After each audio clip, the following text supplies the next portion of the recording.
بسم اللہ الرحمن الرحیم۔ السلام علیکم دوستو، میں آج آپ کو حضرت خواجہ حسن بصری رحمۃ اللہ تعالی علیہ کا ایک واقعہ سناتا ہوں۔ صرف 2 منٹ کا واقعہ ہے۔ حضرت خواجہ حسن بصری رحمۃ اللہ تعالی علیہ نے بصرہ میں ایک غلام خریدا۔ وہ غلام بھی بڑا ولی اللہ، صاحب نسبت اور تہجد گزار تھا۔ حضرت حسن بصری رحمۃ اللہ تعالی علیہ نے اپنے اس غلام سے دریافت کیا کہ اے غلام، تیرا نام کیا ہے؟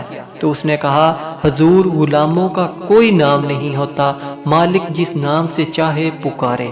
آپ نے پھر غلام سے دریافت کیا کہ اے غلام، تجھے کون سا لباس پسند ہے؟ تو غلام نے کہا، حضور، غلاموں کا کوئی لباس نہیں ہوتا۔ تو پھر حضرت حسن بصری رحمۃ اللہ تعالی علیہ نے غلام سے پوچھا، بتا تجھے کھانا کون سا پسند ہے؟ تو اس نے کہا، حضور، غلاموں کو بھلا کون سا کھانا پسند ہوگا؟ جو مالک کھلا دے وہی اس کا پسندیدہ کھانا ہے۔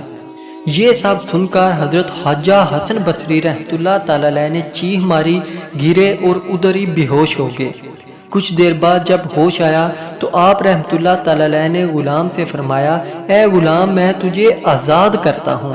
میں نے تجھے پیسوں سے خریدا تھا اور بغیر پیسے لیے ہی آزاد کرتا ہوں، مفت میں آزاد کرتا ہوں۔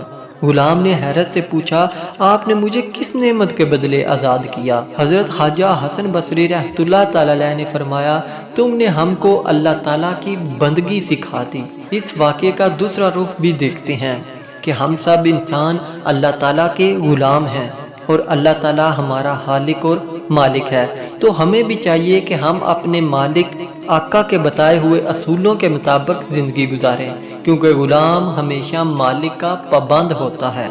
اللہ تعالیٰ سے دعا ہے کہ وہ ہم سب مسلمانوں کو اپنے بتائے ہوئے راستے پر اور حضور پاک صلی اللہ علیہ وآلہ وسلم کی سنت پر عمل پیرا ہونے کی توفیق عطا فرمائے۔ آمین۔